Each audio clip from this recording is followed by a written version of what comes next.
वेद news 24 वेद जनमनाचा।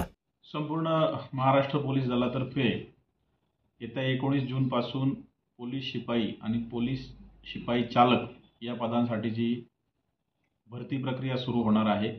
कोल्हापूर जिल्ह्यामध्ये police शिपाई आणि पोलीस शिपाई चालक अशी एकूण 154 पदांसाठी दिनांक 19 जून पासून ही भरती प्रक्रिया सुरू होईल। सुरुवातीला जे ग्राउंडचे इव्हेंट आहेत, मैदानी चाचणी ती पार पडेल। 19 तारखेपासून तर 27 तारखेपर्यंत अशी चाचणी घेण्याचं नियोजन आहे। यावर्षी 154 जागांसाठी साधारण 12,000 उमेदवारांनी अर्ज कोल्हापूर जिल्हा पोलीस भरतीसाठी केलेले आहेत। दर दिवशी 1,400 उमेदवार अशी 9 दिवसांमध्ये संपूर्ण भरती प्रक्रिया राबवण्याचं नियोजन जिल्हा पोलीस दलातर्फे करण्यात आलेलं आहे। संपूर्ण भरती प्रक्रियेमध्ये फेस रिकॉग्निशन कॅमेरे, बायोमेट्रिक सिस्टीमद्वारेच उमेदवारांना प्रवेश दिला जाईल। त्या व्यतिरिक्त ज्या मैदानी चाचण्या आहेत त्या ठिकाणी कॅमेऱ्यासमोरच ही सदर मैदानी चाचणी घेण्यात येईल।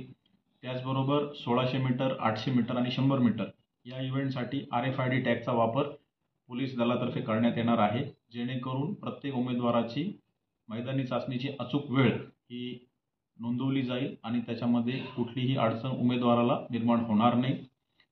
या माध्यमातून मी सर्व उमेदवारांना देखील आवाहन करतो की जिल्हा पोलीस दलातर्फे राबविण्यात येणारी पोलीस भरती प्रक्रिया ही अत्यंत पारदर्शक आहे। भरतीविषयी जर आपल्याला कुणी काही आमिष दाखवत असेल किंवा चुकीच्या गोष्टी सांगत असेल तर आपण तात्काळ नजीकचं पोलीस स्टेशन किंवा पोलीस नियंत्रण कक्ष किंवा पोलीस अधीक्षक कार्यालय यांच्याशी संपर्क करावा व कुठल्याही आमिषाला उमेदवारांनी बळी पडू नये। मेरिटनुसारच उमेदवाराच्या भरती प्रक्रिये पूर्णपणे पार पडेल। वेद न्यूज 24 या चॅनलला लाईक, सबस्क्राईब आणि शेअर करायला विसरू नका।